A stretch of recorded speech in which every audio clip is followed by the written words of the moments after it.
Bueno, pues buenas tardes y encantado de estar aquí y de haber sido invitado a hablar de un tema que me apasionó y que ahora pues va a ser revisitado, no solo en esta conferencia, sino porque me encuentro en una curiosa circunstancia. Mi tesis se publicó en el año 1970, anteayer, en Tecnos.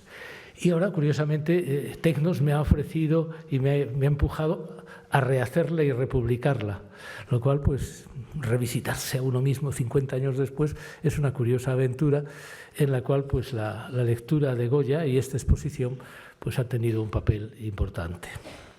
Bien, ante todo, pues, creo que los grandes datos son conocidos. Una larguísima vida activa, sometida además a las oscilaciones de un cambio histórico intenso y a veces trágico, crea lógicamente la impresión de que la obra de Goya se encuentra sometida a las transformaciones del mundo que le rodea. Cada una de sus vertientes sería entonces susceptible de verse estudiada autónomamente.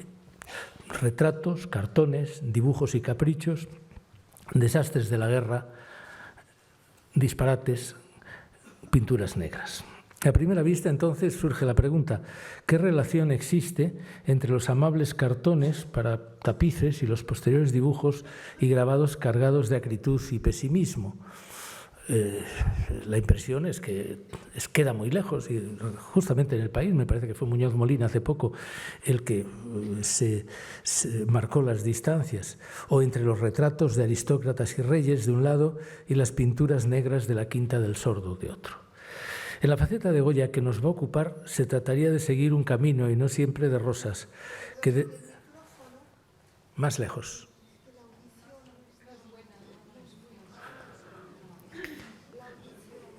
¿Cómo hago? ¿Más lejos? ¿Más cerca?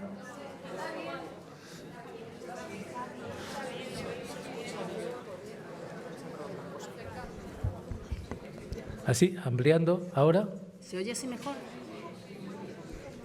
A ver, vamos a probar ahora. ¿Va bien ahora? ¿Se oye mejor así?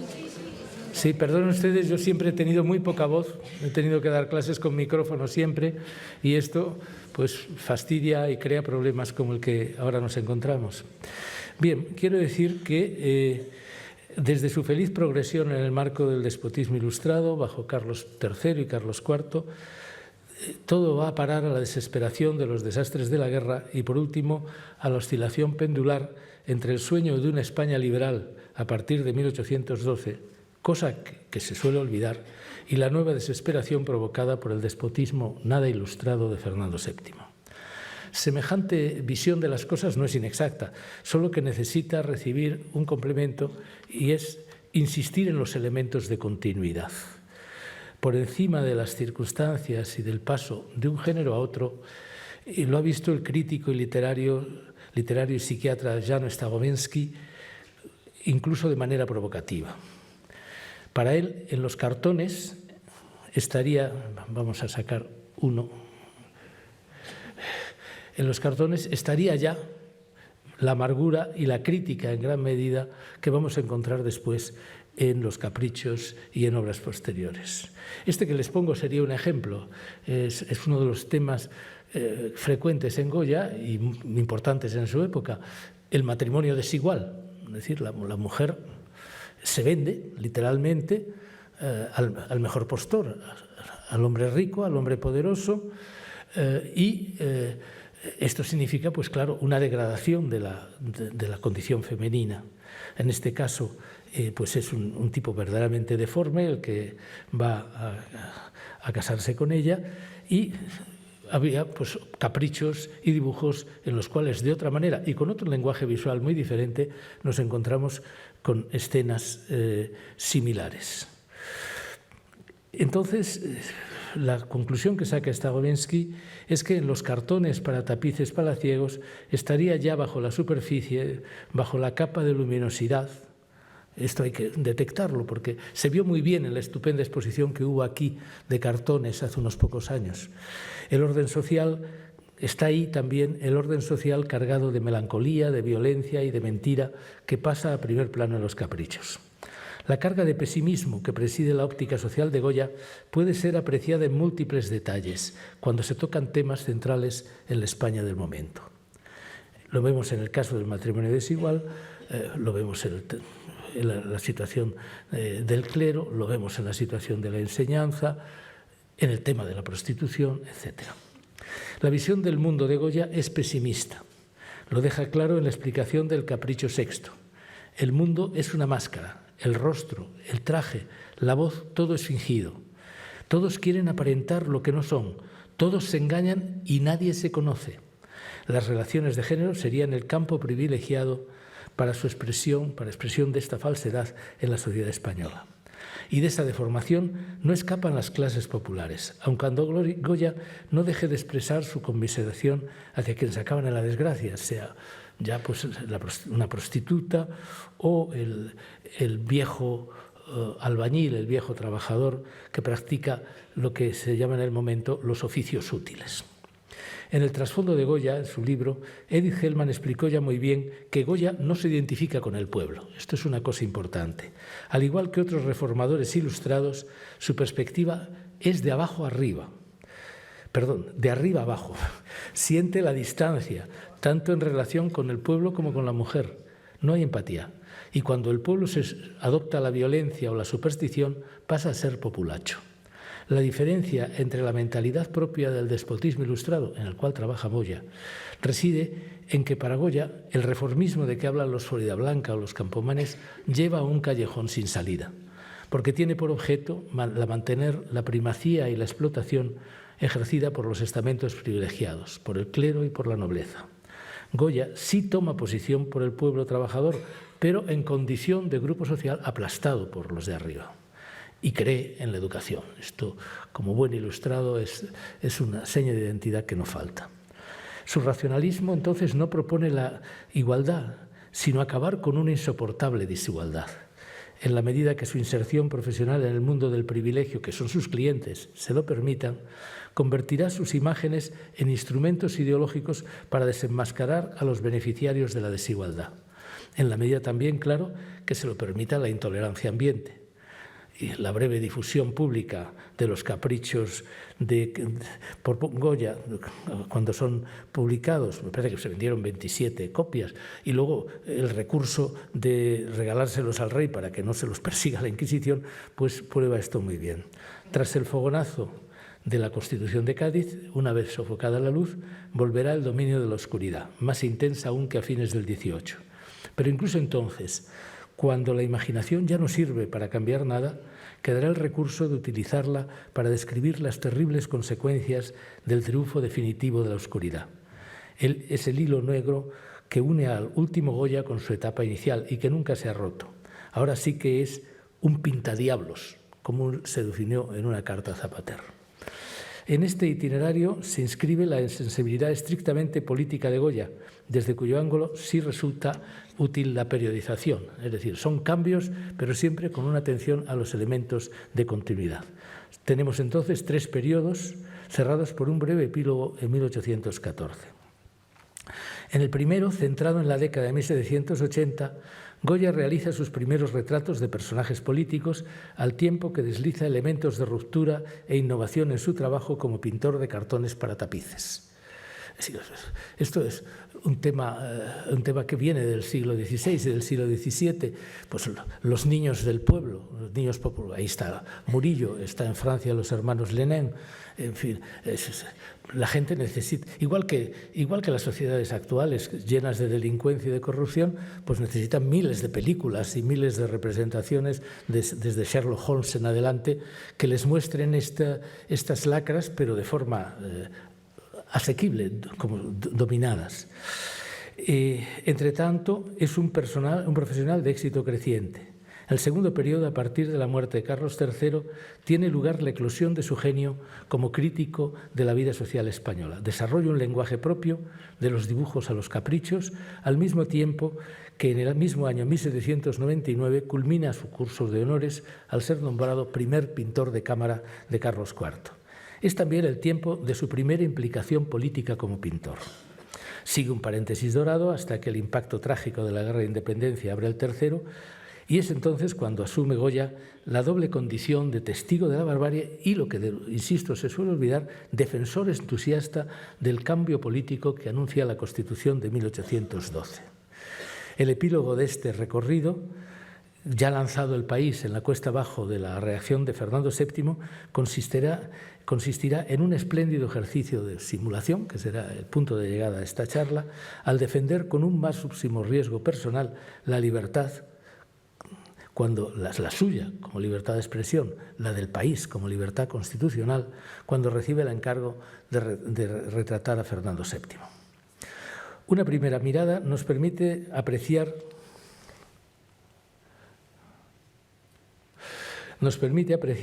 que la dimensión política en la pintura de Goya se encuentra acotada en el tiempo por dos obras bien conocidas. La primera, la tienen ustedes delante, nos lo sabemos todos de memoria, el retrato del conde Floridablanca, primer secretario de Estado y hombre más poderoso de la monarquía de Carlos III.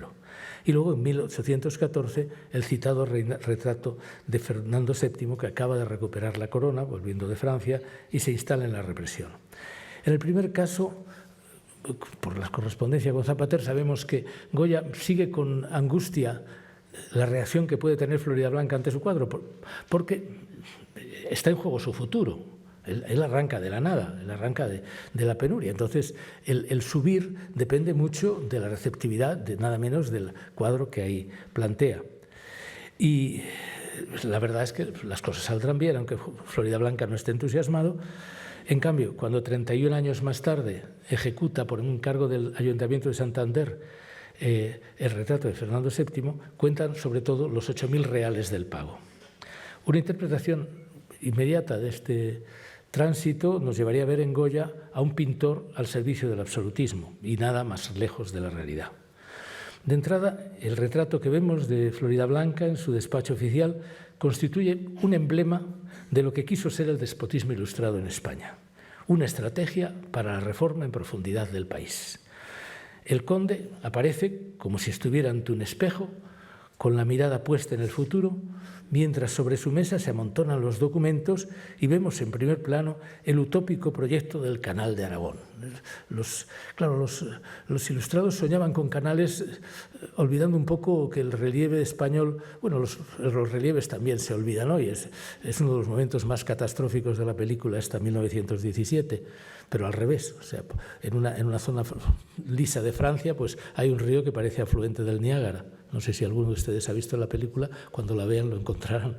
En este caso, claro, el hacer un canal desde Madrid al mar, como soñó en algún momento Cabarrús, o el canal imperial de Aragón, pues eran propuestas que estaban muy por encima de las capacidades técnicas y económicas del país.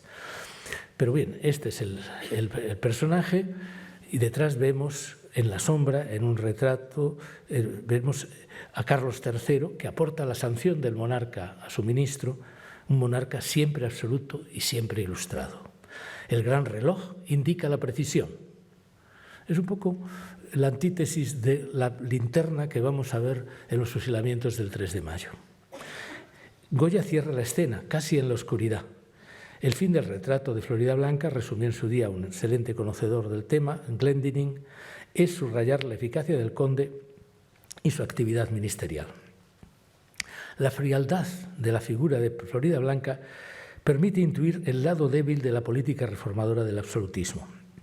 El aspecto humano de la realidad queda muy lejos de los grandes gobernantes de la Restauración, no de los que van a ser grandes figuras y que la van a trascender, como Jovellanos. Importa para estos solo la exigencia de rigor en el análisis, más una dedicación a tiempo completo a su misión, apreciable en sus principales protagonistas. Es una cosa que me puso de relieve al editar un texto de Campomanes, un viaje de Campomanes, el citado Miguel Artola. Es que el ilustrado es un tipo enormemente aburrido. Viaja y no ve el paisaje. O si ve el paisaje es porque allí hay un puente que, si existiera, permitiría sacar las mercancías del pueblo. O vemos que en las casas, en las granjas están mal cuidadas. Es decir, que esto es lo que está detrás de la sucesión de expedientes sobre los primeros grandes problemas del reino. Una fiscalidad insuficiente e injusta, faltan ingresos y además quienes pagan son los de abajo, y los nobles y los clérigos se escapan, la ley agraria, la educación de los artesanos, los gremios, la educación universitaria, nada importante debe escapar a su mirada.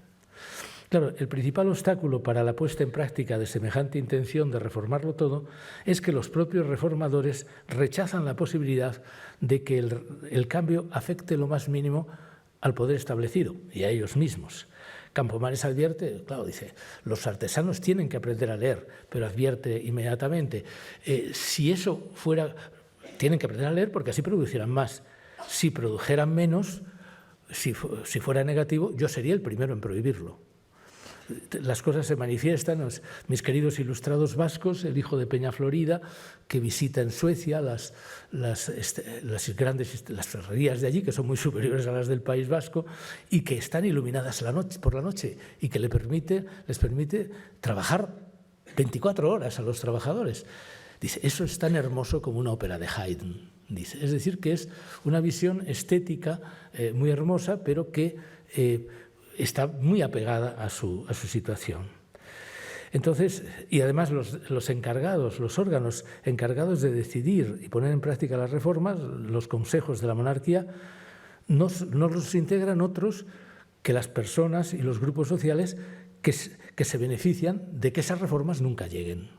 En fin, si luego quieren, es una sucesión de bloqueos perfectamente lógicos. Es decir, no sé, al rey se le ocurre o a Campomanes se le ocurre que esto de la mendicidad está muy mal, que lo bueno es que los nobles pidan después de misa, pidan limosna y luego se lo den a los pobres. Pero los nobles van un domingo y dicen, bueno, yo pido limosna, pero el resto que lo pida otro. Es decir, que es una hermosa utopía, pero una utopía que es como una serpiente que se muerde la propia cola. Entonces, por eso lo dice Goya en uno de sus dibujos en el pie, no a todos conviene lo justo. El cambio de fondo resultará imposible en las grandes cuestiones, sobre todo los impuestos y la ley agraria, que es donde se juegan las grandes cuestiones. Gonzalo Anes, que me ayudó muchísimo, y también es otra persona que quiero evocar, porque luego Gonzalo siempre fue un gran historiador, pero se convirtió en un hombre distante. Es una cosa que cuando se murió estuve a punto de recordarlo, pero hubiera resultado extraño, pero aquí en una atmósfera más distendida pues comienzo a recordarlo. Cuando me venía a visitar a mi casa en la calle Arturo Soria, lo que le encantaba a Gonzalo Anés era subirse al primer piso en que yo vivía por el árbol, acordándose, claro, si los que hayan conocido después a don Gonzalo Anés, desde luego no se le, que dejó, antes era Gonzalo Anés Álvarez y luego a Gonzalo Anés Álvarez de Castrillón. Gonzalo Anés dejó de subirse por los árboles y dejó de relacionarse conmigo por razones puramente de distanciamiento en la ciudad, pero realmente pues era un tipo estupendo, un gran investigador y un generoso investigador para los que comenzábamos detrás de él. También es bueno el recordarlo. Y él escribió que había situaciones y privilegios que no era posible de modificar. Esto es importante para entender el despotismo ilustrado, para entender por qué surge el liberalismo tan pronto en España y para entender también a Goya.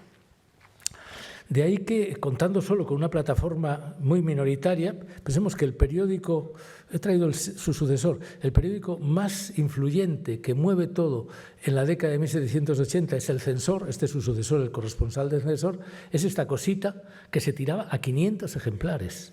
Y el segundo en importancia, vienen detrás 2 o 3 periódicos,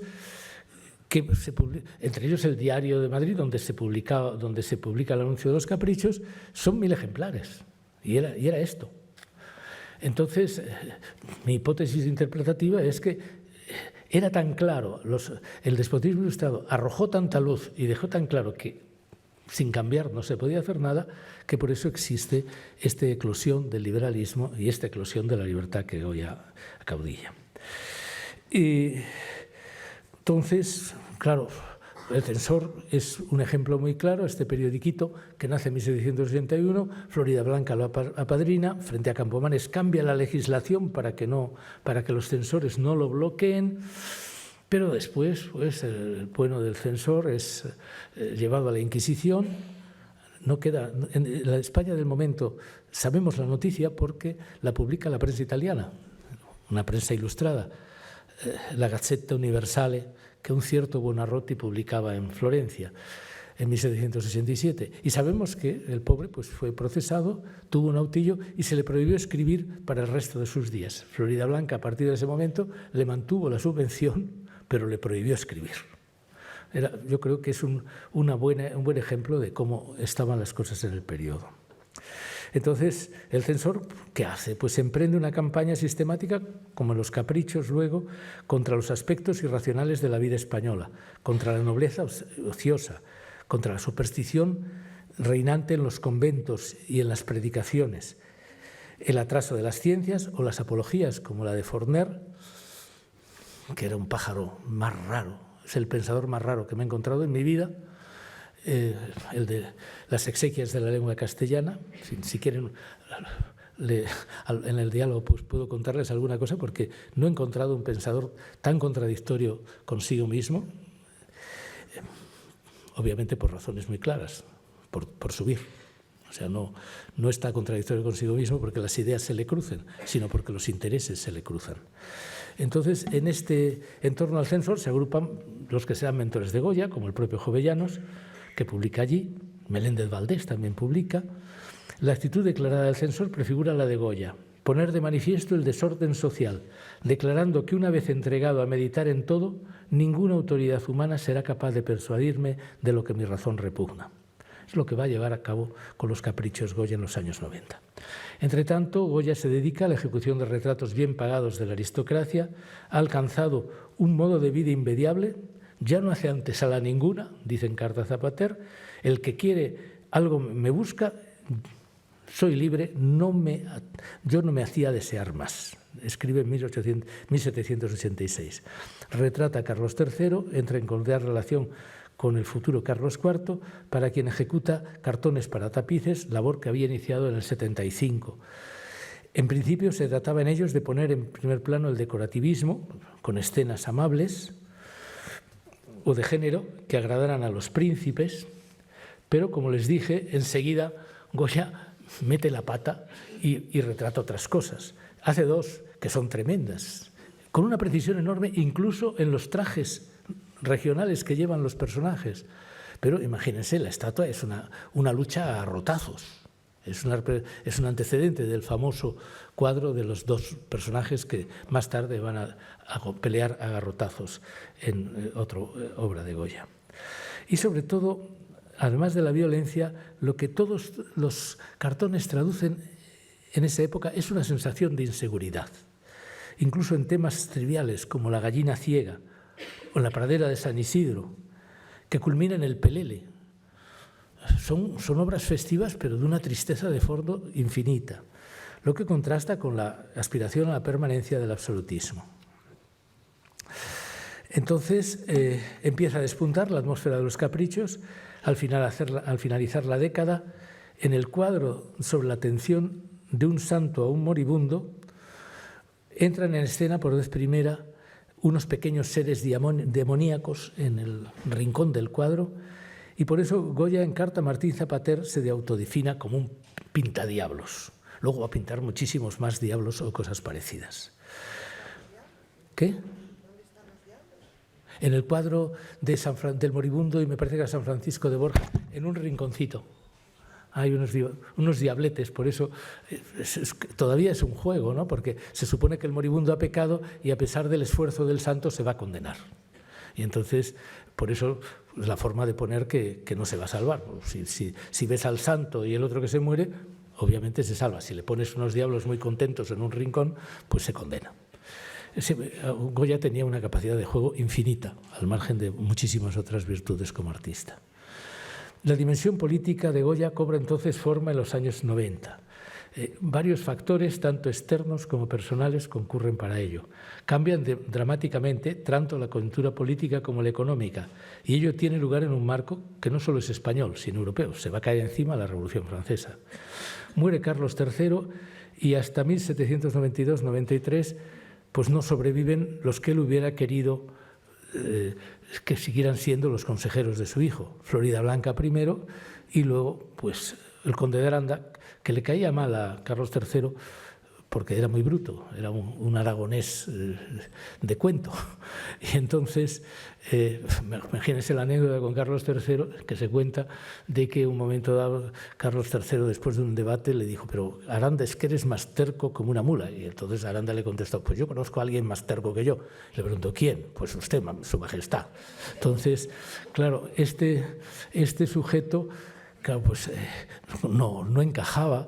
Y ahí está una de las cosas más importantes de ese momento para ver por dónde va a ir España, que es el momento en que España se mete en la guerra de la Convención, porque Carlos IV quiere reponer a un Borbón en su trono, pero claro, las cosas van mal y sobre todo se anuncian peores.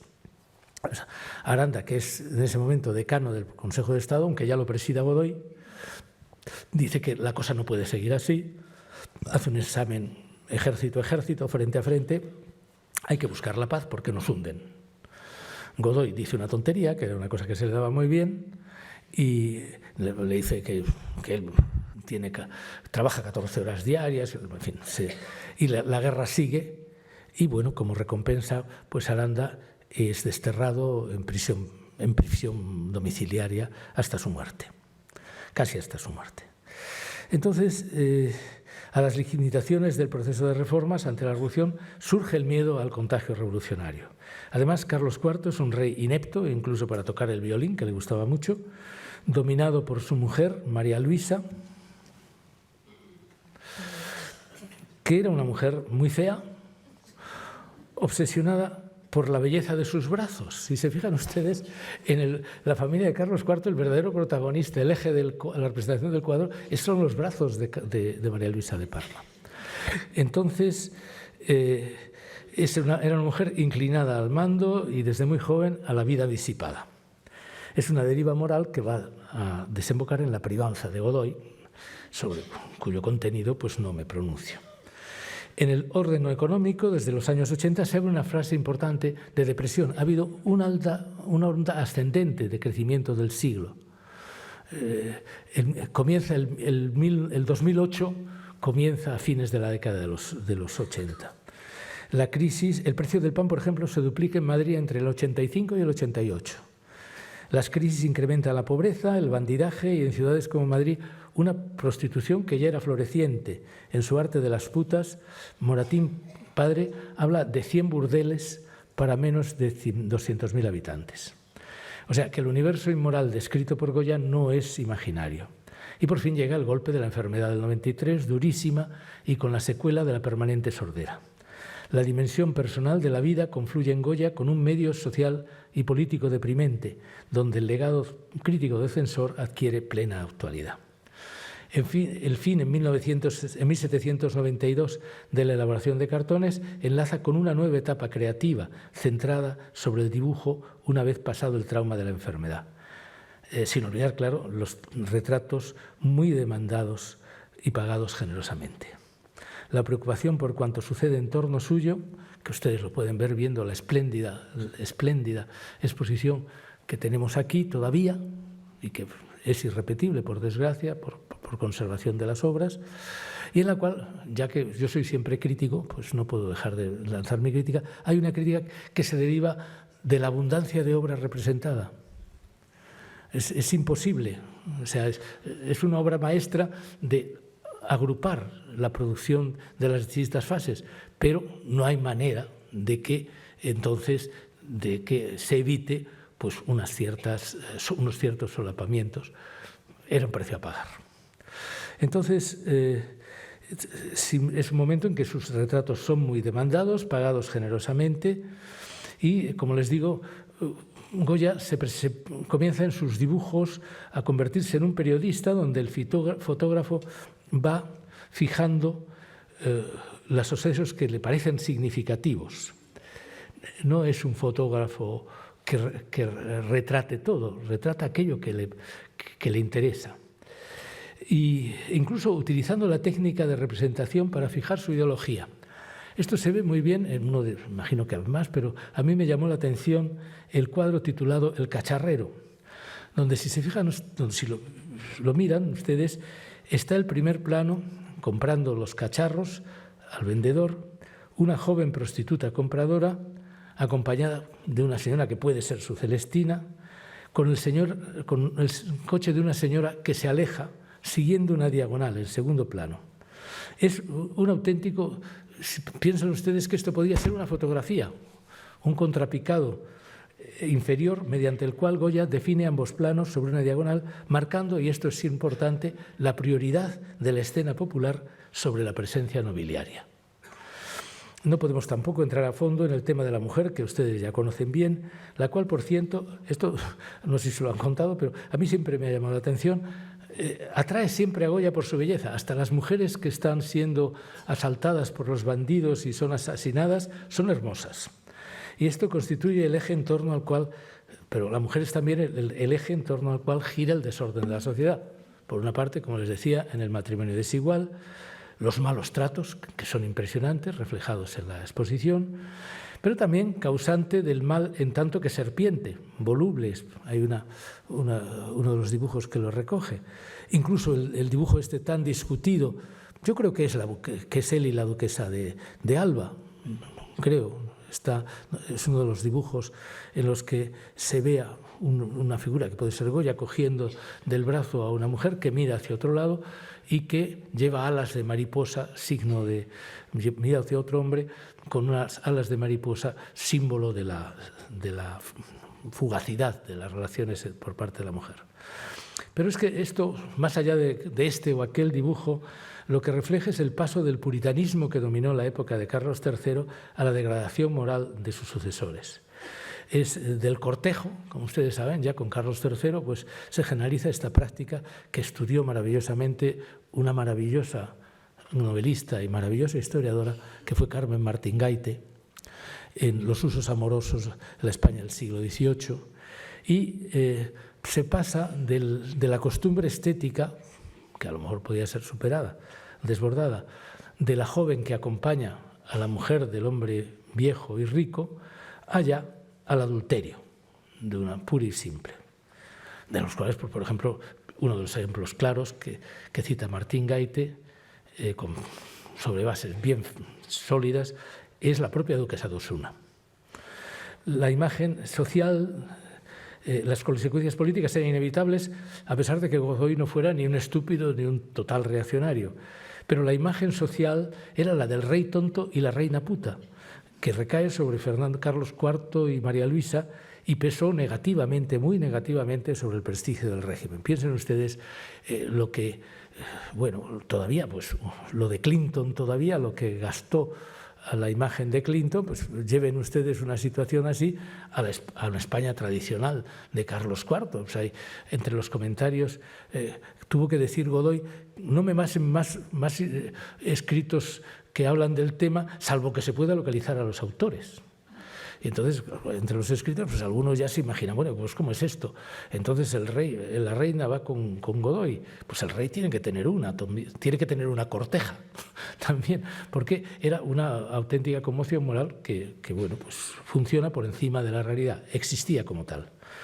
Ahora, Godoy trató bien a Goya y sin duda el pintor pues le pagó la misma moneda. Sin embargo, su opinión sobre Godoy queda reflejada en uno de los más transparentes ejercicios de simulación suyos, cuando en 1801 le retrata tras vencer en la Guerra de las Naranjas.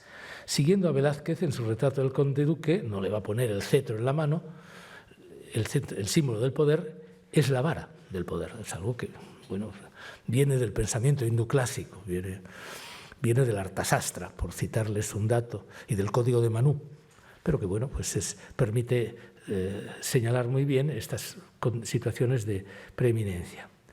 Lo que pasa es que ¿dónde le pone Goya la enseña del poder? Entre las piernas. Entonces, bueno, es una sugerencia posible de dónde proviene. De nuevo cito a Artola como mi maestro en este dato. La valoración por Goya de esta, por otra parte, esto se confirma porque Goya se ocupa de este tema en otro de los caprichos, me parece que es el 56, titulado Subir y bajar, sobre el que pronto volveremos. Ahora, por encima de las cuestiones puntuales, lo que cuenta es la producción en Goya de este periodo, es la insistencia en esta forma nueva de expresión que es el dibujo, y precursor de la utilización del grabado a efectos de comunicar su visión de la sociedad. Los dibujos inauguran, subraya Subeyrou, un estilo nuevo que parece reflejar la realidad inmediata, la vida diaria. Añadiríamos que documentando su visión crítica de la realidad española. La dimensión estrictamente periodística es compatible con su integración en un panorama de conjunto cargado de significación social y política. No son cabos sueltos. Esto creo que es importante y les invito a ver desde esta óptica, a rever esta maravillosa exposición que tenemos aún al lado. Las distintas piezas van a encajar incluso la deriva hacia un mundo de monstruos que con frecuencia se ha querido reducir en términos psicoanalíticos a la expresión del inconsciente de Goya. Jugando también con las palabras, porque claro, en español soñar el sueño es dormir y es soñar, son dos cosas. Pero realmente, aunque sean las dos cosas, el significado es bastante claro. Sin que neguemos el vínculo entre sus pesadillas tras la sordera con el mundo de pesadilla que tiene ante sí, nuestro pintadiablos puntualiza que es el segundo, el mundo circundante de pesadilla, el que actúa sobre su imaginación. Y de ello nace del propósito deliberado de combatirle con una mayor eficacia. O sea, desde hoy no es fácil darse cuenta de lo que era el clero en la España del antiguo régimen, y sobre todo los 200.000 frailes que pululaban, comían, bebían, no trabajaban y tenían el poder religioso, porque había 200.000, según los datos del catastro que analizó hace ya muchos años Pierre Vilar, me parece que había unos 200.000 frailes, comprendidas las monjas. Pero en cambio había 15.000 párrocos. ¿Por qué? Pues que ser párroco era una cosa muy poco rentable. Era mucho mejor ser fraile. Y esto, pensemos que en Madrid había en ese momento 60 conventos. Algunos siguen, otros han sido transformados en plazuelas. ¿Otros han sido incendiados? Pues sí, de vez en cuando. Es un deporte que a los españoles les gusta hacer el bárbaro de vez en cuando, pero bueno, de esto desde luego Goya no tiene la culpa. Entonces, y yo tampoco, claro. Entonces, los frailes son 60 conventos, 5.000, y esto representa que el 3% de la población de la capital tenía el 30% de las rentas de los alquileres, más todas las rentas que pudieran sacar de sus propiedades fuera de la ciudad. Es una religiosidad, además de fachada, también hoy difícil de imaginar, con ceremonias delirantes en que los curas mandan a buscar a los feligreses almas perdidas por la noche con farolas, les hacen escuchar crujir de cadenas, les pasean con hachones para quemar los brazos, los frailes se levitan y van llevados por el Santísimo de un lado para otro, es decir, una religiosidad que no tiene nada que ver con la religiosidad que, a pesar de todo, van a manifestar bastantes ilustrados y bastantes clérigos ilustrados. Los productos de este aquelarre eclesiástico, que tienen la brujería una extensión privilegiada, son para Goya formas de creación artística con una intención crítica evidente. Escribirá en un momento: ni temo a brujas, duendes, fantasmas, valentones, gigantes, follones, malandrines, etc. A ningún clase de cuerpos temo, sino a los humanos. Y había razón para temer, ya que en respaldo de esa religiosidad aberrante se encontraba la Inquisición, cuyo jefe, por otra parte, era el rey, Carlos III. O sea, Carlos III la sancionó y, llegado un momento en el proceso de Ulavide, ejerció de jefe de la Inquisición, cuyo rechazo por parte de Goya es entonces inevitablemente cauteloso. Pensemos en los títulos de caprichos como aquellos polvos y no hubo remedios, que son críticos elusivos. El mismo Goya nos proporciona las claves para entender su aproximación a ese mundo religioso empapado de irracionalidad, cuyas manifestaciones más visibles son la superstición y la corrupción moral. Ve en ellas el reflejo de un sistema de poder ejercido siguiendo vías diferentes por el clero y la nobleza ociosa, pero con análogo contenido en vísperas de la Revolución Francesa. Tienen ustedes aquellos polvos, esto se vincula en la explicación a una historia personal, no a lo que es un proceso inquisitorial por mover la lengua de otro modo, como es otro título de uno muy parecido.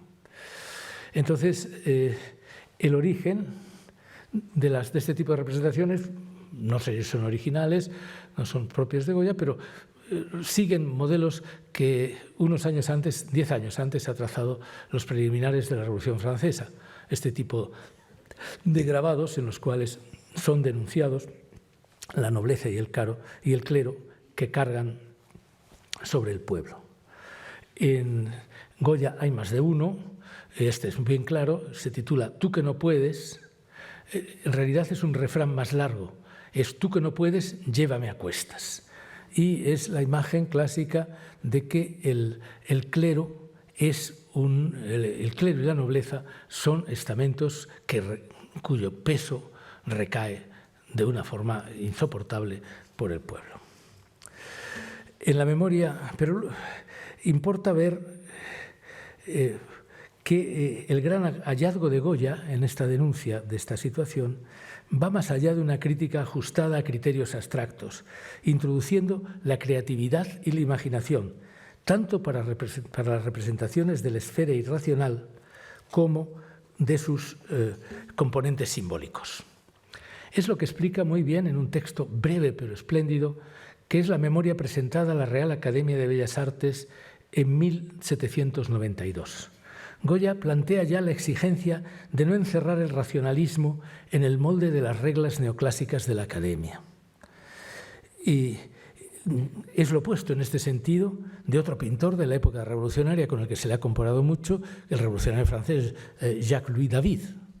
Piensen ustedes, toda la construcción rígidamente neoclásica, casi escultórica de los cuadros de los romanos que deben servir de inspirador a los revolucionarios.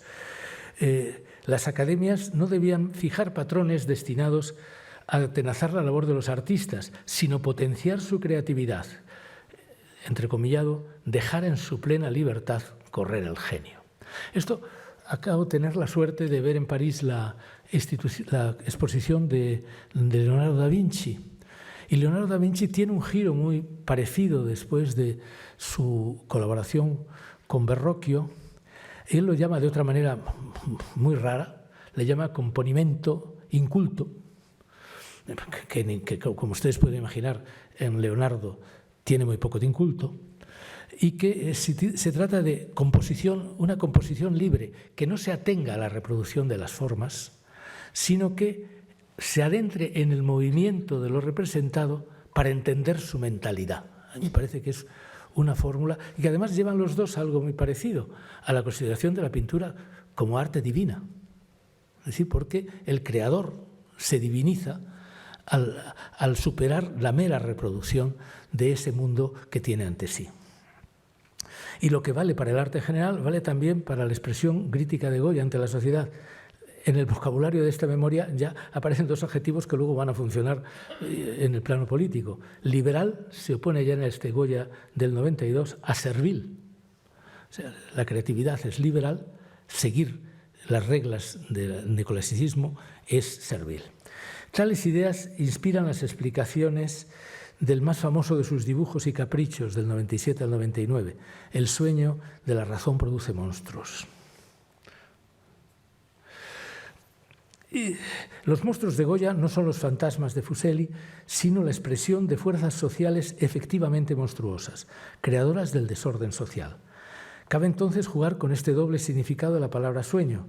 Al activarse, el ejercicio de la razón debe incorporar la existencia demasiado real de la pesadilla encarnada por los monstruos, que son monstruos reales. Mientras, por otra parte, cuando la razón se deja vencer por el sueño, los monstruos se apoderan del pensamiento y su transmisión. Esto no está en los dibujos previos, pero sí está en el grabado. Es el caso de un pequeño rapaz, si se fijan ustedes, que está cogiéndole la pluma al ilustrado. Es decir, el ilustrado no puede dormir, no puede dejar su labor, el hombre de razón, porque si no, el monstruo va a ocupar su lugar.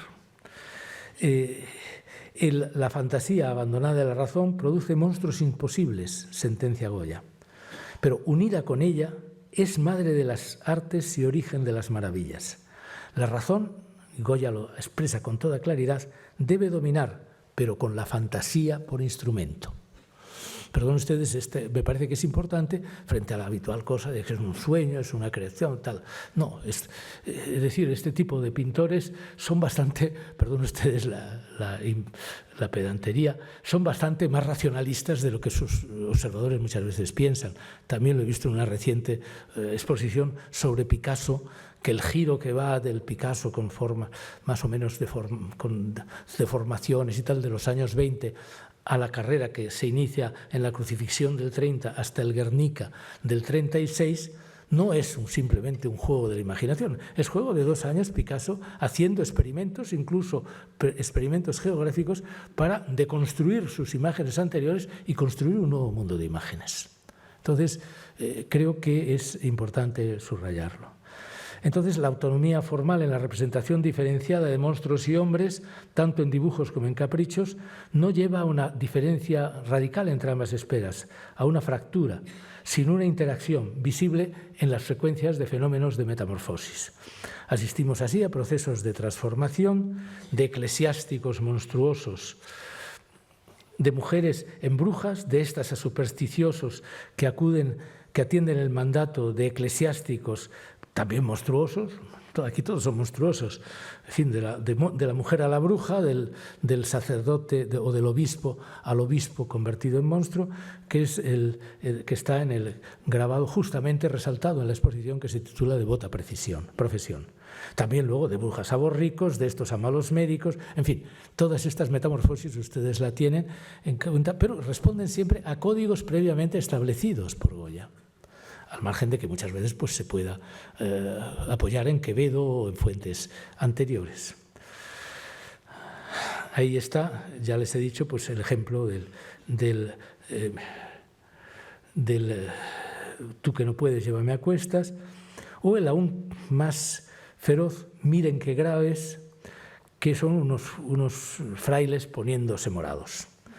¿Qué son? Que en el dibujo la explicación es más clara. Sueño de unos hombres que se nos comían, en el sentido literal, porque comen los ingresos de los que trabajan, de los demás hombres. Y veremos luego que en los caprichos flemáticos la cosa se agudiza y peores. Los frailes se han convertido en auténticos vampiros devoradores. La presencia de los monstruos se ve casi siempre reforzada por el vuelo de grandes murciélagos, símbolos malignos de la noche. Pertenecen todos al reino de la oscuridad, aún no amanecido. La dimensión estrictamente política queda atrás en dibujos, sueños y caprichos, con la inscripción del número 56, subir y bajar, donde el personaje, elevado sobre la bestia de la lujuria, con una chaquetilla sobre la cintura, pero si se fijan ustedes, desnudo de cintura para arriba, de cintura para abajo, es Godoy. Entonces, que está arrojando a los ministros ilustrados. Se interpretó muchas veces que Saavedra y Jovellanos sí es posible, porque además Jovellanos era enormemente estimado por Goya. En el caso de Saavedra es posible que fuera posterior la expulsión de Saavedra a la representación. Pudo ser el conde de Aranda, un aragonés al que también tanto Jovellanos como Goya estimaban y que había sido también desplazado por el amigo Godoy, con su cabeza echando humo de ambición y de vaciedad. Eso... La concreción de los referentes se refuerza, a mi modo de ver, con algo que hasta ahora no ha sido puesto de manifiesto, que es una aportación mía, a lo mejor totalmente equivocada, que si se fijan ustedes está sobre una superficie circular. Pero es que para el Código Ilustrado, que en este caso lo había inaugurado el padre Feijóo, España, por su imperio, era designado indirectamente como Cosmosia. Jovellanos, cuando habla de España críticamente de forma más radical, habla de los males de Cosmosia. Entonces, es muy posible que el conjunto, que este aspecto de la representación se cierre con este grado de coherencia. En 1799, Goya es nombrado por fin primer pintor de cámara por el rey. Ahí están la culminación, el retrato de Godoy, la familia de Carlos IV en 1801. Su situación permanece estable hasta 1808, pero conviene recordar que lo que no se mantiene estable en esa década es la situación de España y de la propia ciudad de Madrid. Es un periodo en que el despotismo ilustrado se hunde económicamente, es un periodo de grandes hambres. Si sube el precio del pan en los años 80, ahora aquí es un desmoronamiento de los abastecimientos. Ya no saben qué hacer con los pobres. Los echan han hecho hospicios bajo Carlos III para recoger a los pobres, pero ahora les sobran y los echan a morir por los caminos. Eso es lo que les interesa, un gran trabajo de Jacques Subirú sobre este aspecto del pauperismo y su atención. Y no solo eso, también una cosa que se suele olvidar, 1805 es la batalla de Trafalgar, que representa por anticipado la pérdida del imperio. Y luego está el amigo Napoleón con todo su cariño hacia la península ibérica. Es decir, que es un periodo que culmina en 1808, pero que no nace en 1808. Entonces, la invasión francesa abre la dramática tercera fase de modo retrospectivo, porque el cuadro fue, como sabemos, pintado después de la guerra. Ahora, los fusilamientos del 3 de mayo ofrecen datos suficientes para entender cómo acusa Goya el desencadenamiento de la violencia en España. A excepción del grito lanzado por el hombre de la camisa blanca, las víctimas inminentes se amontonan, son un rebaño trágico, en espera de sufrir pasivamente su suerte. Son como los condenados que se encaminan a las cámaras de gas en Auschwitz, y como tal han sido vistos por muchos espectadores a nivel mundial del cuadro. ¿Y dónde está la razón? Claro, la razón para Goya hasta entonces estaba en Francia. Es una cosa, si ustedes recuerdan, una de las más hermosas novelas de Tolstoy, Guerra y Paz, es el personaje de Pierre Bezukhov, no sé, recordarán, que es un afrancesado. Pero claro, cuando ve que los franceses en Moscú fusilan y casi le fusilan a él, cambia de ideas. Entonces, esto es lo que va a suceder. Entonces, ¿dónde está la razón? La razón está en la linterna. Si la razón estaba en el reloj que marcaba con precisión los actos de los ilustrados, aquí la razón está en la linterna que ilumina la escena, que ilumina la camisa blanca del que va a ser fusilado y que nos entrega su lección del episodio de barbarie para que sea visto siempre y por toda la humanidad. Al igual que otros ilustrados como Jovellanos, Blanco White, Meléndez Valdés, Goya se siente próximo a Francia y después de Carlos IV, pues la verdad es que no había mucha ilusión, y de Godoy no había mucha ilusión en España. Pero la violencia, porque bueno, se puede decir Godoy y tal, pero Godoy deja 7 años a Jovellanos encerrado en un castillo. O sea que, y luego pues no sabemos la historia con sus desligues con la señora de los brazos hermosos, pero al margen de esa relación pues tenemos el testimonio del propio Jovellanos, que le visita en su palacio, y entonces le visita y le encuentra a la hora de comer rodeado por 2 señoras. A la derecha su esposa, la condesa de Chinchón, cuya melancolía y cuya tristeza, como ustedes saben, pues Goya reflejó maravillosamente. Y de otra, la amante Pepita Tudó, el tío tan fresco, con la sobrina del rey y con la amante al mismo tiempo, ¿no? Entonces este pájaro, pues obviamente, independientemente de que no fuera, obviamente los había peores y que tenía su punto de inteligencia, era ya en este momento un elemento de desprestigio capital. Pero la violencia de los franceses les hace cambiar de ideas.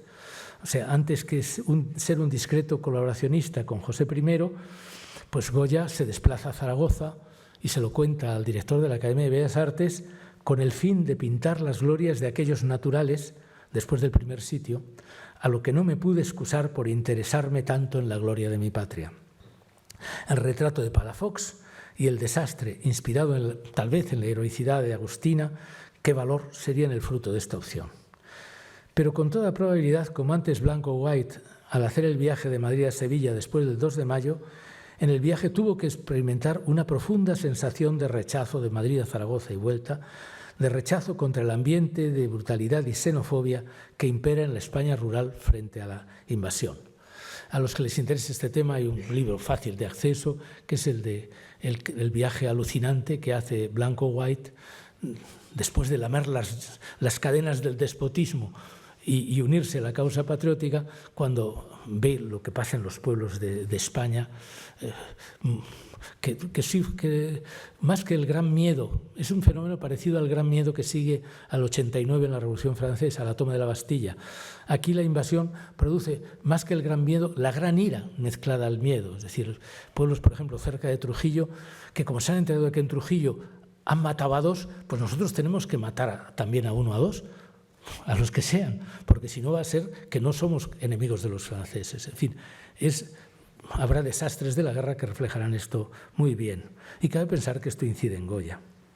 Las noticias de la brutalidad francesa, a la vez incontrolada y organizada en su ejercicio, completan el cuadro, dando lugar a la terrible colección de estampas que todos conocemos, cuyo verdadero título fue Fatales consecuencias de la sangrienta guerra en España con Bonaparte. Los desmanes del populacho son puntualmente rechazados por Goya en Cronista de Guerra, pero no hay equidistancia. Esto, de nuevo, es el problema de la fragmentación obligada en la exposición. No hay equidistancia en Goya. Hay la manía en español. No creo en los caracteres nacionales, pero el español es un poco masojista. Es decir, ¿cuánta gente encuentra normal? Recordarán ustedes una película reciente. Yo siempre estoy con el cine detrás, y por eso les recomiendo que no vean 1917. Pero esta imagen, por ejemplo, de barbarie, es la imagen incontrolada, es la imagen de malditos bastardos. Y es que los nazis se habían ganado a pulso ser tratados como malditos bastardos. Y sucede otro tanto a los franceses, que además ganan en coherencia, en organización, a la barbarie de los locales. Es decir, ya no estamos, pensé que a mediados del 19 imperaba la cortesía entre los ejércitos. Hay el famoso ejemplo de la batalla de Fontenay en 1745, el que el general francés se dirige al inglés y le dice: disparen ustedes primero, señores ingleses. Esto ya, aunque todavía hay cierto respeto en Austerlitz o Waterloo, no funciona. Artola, de nuevo, me dio una clave que les transmito a ustedes.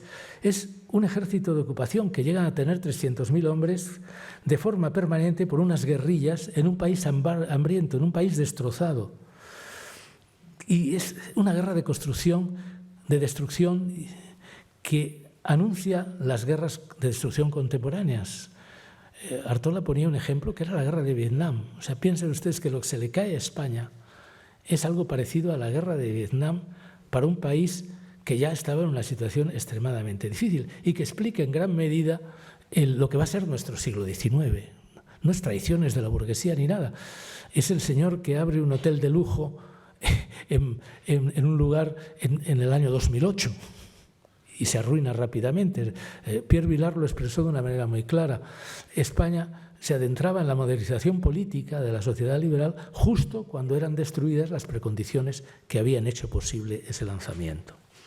Pensemos, eso está también en la exposición, la hambruna de Madrid entre el año 11 y el 12, que en buena parte además es agudizada por la propia guerra, que corta los suministros. Por eso, cuando entra Wellington después de la batalla de los Arapiles, es al grito terrible de «Viva el pan a peseta», que era una barbaridad, pero significaba que el pan hasta entonces había estado muy por encima de eso, que se comía pan de almortas, que era una leguminosa alucinógena.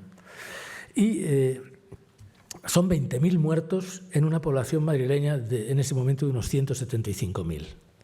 Creo que los testimonios los tienen ustedes ahí en la exposición. Pero además es que muy pronto regresan los monstruos en los nuevos caprichos enfáticos, con la reacción fernandina de 1814, y con mayor violencia. Ahí están las resultas. Los frailes comilones del capricho se han transformado en vampiros, en un vampiro lleno de los de siempre, de los murciélagos. Frente a ellos, la Constitución de 1812 hace surgir en Goya una enorme esperanza. Es lo que refleja el dibujo Lux ex tenebris, que todos ustedes conocen, que es, pero muy significativo, es la luz surge de la oscuridad anterior. No es el producto de un proceso de iluminación, de esclarecimiento progresivo. Y de esa oscuridad emerge el vuelo de la Constitución. Los dibujos del cuaderno C dejan claro el significado. Llegó la hora de que la luz triunfe sobre la oscuridad, que un régimen liberal transfiera a los ciudadanos el mismo valor que en 1792 Goya exigiera para el arte, la divina libertad. En este momento, en las representaciones de Goya, luz, verdad, libertad, constitución se funden, son sinónimos. Brilla el sol de la justicia. Brilla el sol de la justicia, aunque haya quienes se opongan, como la figura eclesiástica en primer plano, porque no a todos interesa, como dirá en una leyenda recientemente descubierta. No se trata además solo de escribir palabras y valores, sino de que hay que eliminar los componentes inhumanos de la justicia en el antiguo régimen. Ahí está en la exposición, no me centro en ello, ni ha sido necesario que los reproduzca, la galería de condenados por el Santo Oficio y sobre todo el repertorio terrible de torturas y condenados encadenados que pueblan el cuaderno C de dibujos del periodo 6-14. Tan bárbara es la seguridad como el delito, explica el dibujo de un preso encadenado. El cometido de la libertad, de la divina razón, consiste en realizar la tarea pendiente desde los caprichos, armada de la balanza de la justicia. Echará a los pajarracos negros del pasado a latigazos. No dejes ninguno, advierte. Pero no hubo tiempo. Fernando VII abolió la Constitución representada en los desastres antepenúltimo y último, los caprichos enfáticos, si quieren ustedes, como la verdad, con mayúscula, cuyo entierro, sin embargo, deja esperanza a la resurrección. Uno se llama Murió la verdad y otro se llama Si resucitará, con interrogante. En el primero, la justicia desolada asiste en un rincón al entierro, mientras un obispo lo preside. En el segundo, el cadáver recupera su resplandor frente al círculo de monstruos que le rodea.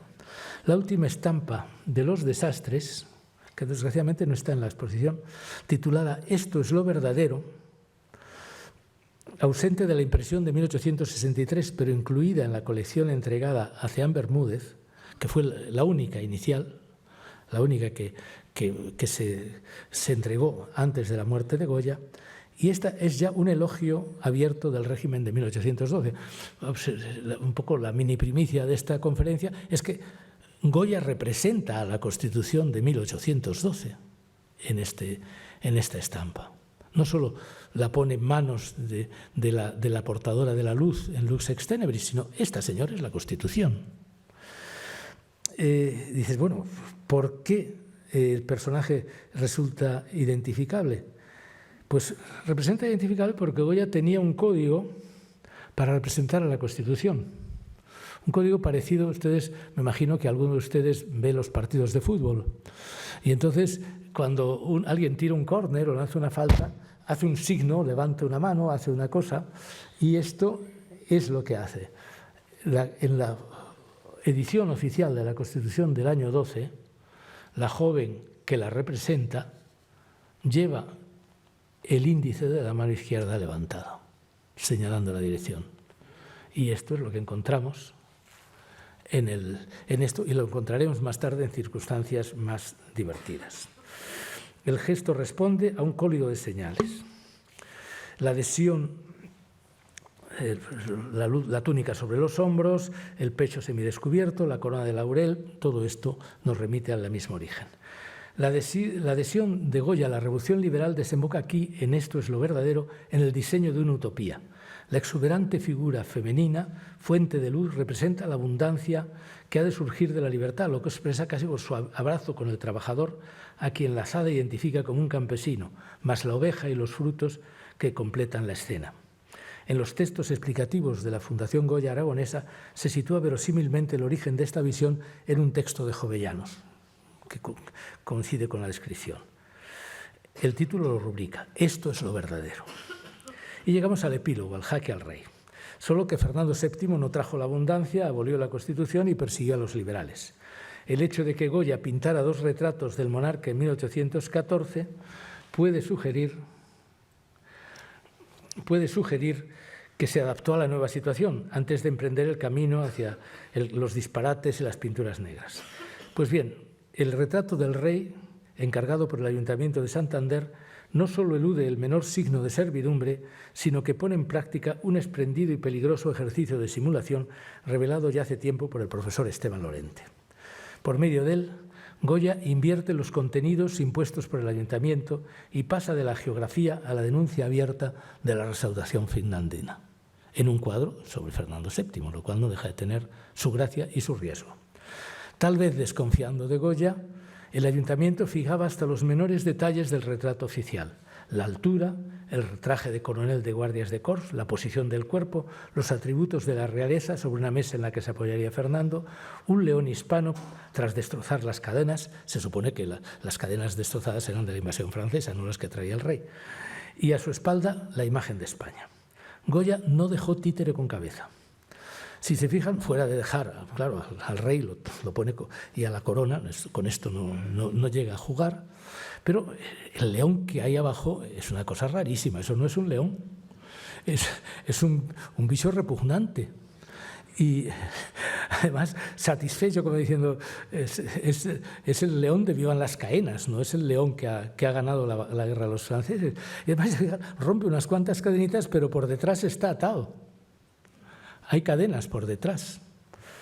Y sobre todo, la escultura que tiene a su espalda el rey no representa a España, sino una joven coronada de laurel que levanta el índice de la mano izquierda marcando el camino de la verdad política.